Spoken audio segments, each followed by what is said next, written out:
Hi friends, welcome back to my YouTube channel. ಇವತ್ತು day 5 weight loss challenge. ಸಿಂಪಲ್ಲಾಗಿ ಸ್ವಲ್ಪ busy ಇರೋದ್ರಿಂದ ಸಿಂಪಲ್ಲಾಗಿ ರುಟೀನ್ನ ಶೇರ್ ಮಾಡಿದ್ದೀನಿ. ಎಕ್ಸ್ಟ್ರಾ ಏನು ಎಕ್ಸ್ಪ್ಲೈನ್ ಮಾಡೋವಂಥದ್ದಿಲ್ಲ, ಸುಮ್ಮನೆ ನನ್ನ ಡೈಲಿ ರುಟೀನ್ ಹೇಗಿರುತ್ತೆ ಅಂತ ತೋರಿಸ್ತಾ ಇದ್ದೀನಿ.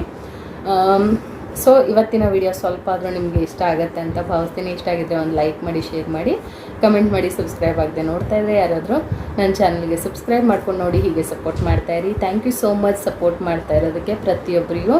ಇನ್ನೂ ಒಳ್ಳೊಳ್ಳೆ ಕಂಟೆಂಟ್ಗಳನ್ನು ಕ್ರಿಯೇಟ್ ಮಾಡ್ತೀವಿ ಮುಂದೆ ಬರೋ ದಿನಗಳಲ್ಲಿ ಅಂತ ಹೇಳ್ತಾ ಈಗ ವಿಡಿಯೋನ ನೋಡ್ಕೊಂಬನ್ನಿ. ಡೇ 5 ವೆಯ್ಟ್ ಲಾಸ್ ಚಾಲೆಂಜ್ ಹೇಗೆಲ್ಲ ಹೋಯಿತು ಅಂಥೇಳಿ ನೋಡ್ಕೊಂಬನ್ನಿ.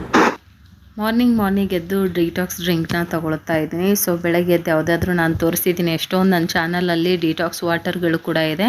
ನೀವು ಚೇಂಜ್ ಮಾಡ್ಕೊಳ್ಬೇಕಂದ್ರೆ ಆ ವಿಡಿಯೋಗಳನ್ನು ನೀವು ಖಂಡಿತವಾಗ್ಲೂ ನೋಡಿ. 7 ದಿನಕ್ಕೆ 7 ಡಿಟಾಕ್ಸ್ ಡ್ರಿಂಕನ್ನು ಕೂಡ ನಾನು ಒಂದೇ ವಿಡಿಯೋದಲ್ಲಿ ತೋರಿಸಿದ್ದೀನಿ. ಅದರ ಲಿಂಕ್ ಬೇಕಿದ್ದರೆ ನಾನು ಈ ವಿಡಿಯೋ ಡಿಸ್ಕ್ರಿಪ್ಷನಲ್ಲಿ ಹಾಕಿರ್ತೀನಿ. ದಿನ ಒಂದೊಂದು ಡಿಟಾಕ್ಸ್ಗಳನ್ನು ನೀವು ತೊಗೊಳ್ಬೋದು. ನಾನಿಲ್ಲಿ ಸಬ್ಜಾ ಸೀಡ್ಸು, ಲೆಮನ್ ಮತ್ತು ಹನಿನ ಬಳಸ್ಕೊಂಡು ಡಿಟಾಕ್ಸ್ ತೊಗೊಂಡಿದ್ದೆ. ಬ್ರೇಕ್ಫಾಸ್ಟ್ಗೆ ಸಿಂಪಲ್ಲಾಗಿ ರಾಗಿ ಗಂಜಿ ತೊಗೊಳ್ತಾ ಇದ್ದೀನಿ. ಸೊ ಆದಷ್ಟು ಲೈಟ್ ಫುಡ್ಗಳನ್ನ ತೊಗೋಬೇಕು. ಸೊ ಹೆಲ್ದಿಯಾಗಿರೋದನ್ನ ತೊಗೊಳ್ಬೇಕು, ಯಾಕಂದರೆ ನಂದು ವೆಯ್ಟ್ ಸ್ಟ್ರಕ್ ಆಗಿದೆ.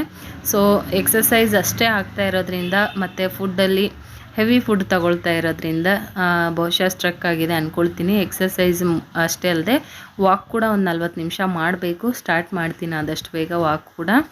2 ದೋಸೆ ಮಧ್ಯಾಹ್ನದ ಲಂಚ್ಗೆ ಪ್ರೋಟೀನ್ಗೋಸ್ಕರ ಕಡಲೆಕಾಯಿ ಚಟ್ನಿನ ತಗೊಂಡಿದ್ದೆ. ಸೊ ಇದು ನನ್ನ ಮಧ್ಯಾಹ್ನದ ಲಂಚ್ ಆಗಿತ್ತು. ಅಗೇನ್ ಮನೆಗೆ ಬಂದಾದಮೇಲೆ ನಾನು ನನ್ನ ಎಕ್ಸಸೈಸ್ನ ಮಾಡ್ಕೊಳ್ತಾ ಇದ್ದೀನಿ. ಆರ್ಮ್ಸ್ ಸಣ್ಣ ಆಗಬೇಕಾದ್ರೆ ಯಾವ ಎಕ್ಸಸೈಸ್ ಮಾಡಬೇಕು ಅಂತ ಕೇಳ್ತಾ ಇದ್ರಿ. ಸೊ ಇದನ್ನು ನಾನು ಟ್ರೈ ಮಾಡ್ತಾ ಇದ್ದೀನಿ. ನೀವು ಇದೇ ಎಕ್ಸಸೈಸ್ ಮಾಡಿ. ಈಗ ಮಾಡ್ತಾ ಇರೋವಂಥ ಎಕ್ಸಸೈಸು ಬೆಲ್ಲಿ ಫ್ಯಾಟ್ ಕರಗಬೇಕಂದ್ರೆ ಯಾವ ರೀತಿ ಎಕ್ಸಸೈಸ್ ಮಾಡ್ಕೊಳ್ಬೇಕು, ಹೊಟ್ಟೆ ಸಣ್ಣ ಆಗಬೇಕು ಅಂತ ಕೇಳ್ತಾನೆ ಇರ್ತೀರ.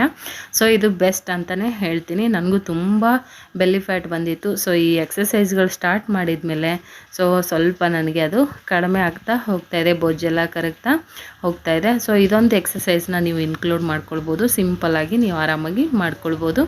ಸೊ ಸಂಜೆನೇ ನಾನು ಮಾಡ್ಕೊಳ್ತಾ ಇರ್ತೀನಿ. ರಾತ್ರಿ ಊಟಕ್ಕೆ ಸ್ವೀಟ್ ಕಾರ್ನ್ ಮಸಾಲ ಮತ್ತು ಸ್ವಲ್ಪ ಬೇಲ್ ಅಂದರೆ ಕಡಲೆಪುರಿನ, ಕ್ಯಾರೆಟು, ಸೌತೆಕಾಯಿ, ಈರುಳ್ಳಿ ಎಲ್ಲ ಹಾಕಿ ಸ್ವಲ್ಪ ಬೇಲ್ಪುರಿ ರೀತಿಯಲ್ಲಿ ಮಾಡ್ಕೊಂಡಿದ್ದೆ. ಸೊ ಇದು ನನ್ನ ರಾತ್ರಿ ಊಟ ಆಗಿತ್ತು. ಇವತ್ತಿನ ಒಂದು ವೆಯ್ಟ್ ಲಾಸ್ ಜರ್ನಿನ ನೋಡ್ಕೊಂಬಂದರೆ ಇಷ್ಟೊತ್ತು. ಸೊ ಸ್ವಲ್ಪನಾದರೂ ನಿಮ್ಗೆ ಇಷ್ಟ ಆಗಿದ್ದರೆ ಅಥವಾ ಇನ್ಫಾರ್ಮೇಟಿವ್ ಅಂತ ಅನಿಸಿದರೆ ನನ್ನ ಚಾನಲ್ಗೆ ಸಬ್ಸ್ಕ್ರೈಬ್ ಮಾಡೋದನ್ನ ಮರ್ತ್ಕೊಬೇಡಿ. ಲೈಕ್ ಕೊಡಿ, ಮೋಟಿವೇಶನ್ ಸಿಗುತ್ತೆ ಸ್ವಲ್ಪ. ಸೊ ಹಾಗೆ ನನ್ನ ವಿಡಿಯೋನ ನಿಮ್ಮ ಫ್ಯಾಮಿಲಿ ಫ್ರೆಂಡ್ಸ್ಗೂ ಕೂಡ ಶೇರ್ ಮಾಡಿ, ಸಬ್ಸ್ಕ್ರೈಬ್ ಮಾಡಿಕೊಂಡು ಇದೇ ರೀತಿ ಸಪೋರ್ಟ್ ಮಾಡ್ತಾಯಿರಿ. ಮತ್ತೆ ನಾನು ಸಿಗ್ತೀನಿ ಡೇ 6 ವೆಯ್ಟ್ ಲಾಸ್ ಚಾಲೆಂಜಲ್ಲಿ. ಅಲ್ಲಿವರೆಗೂ take care, bye bye. Thank you very much.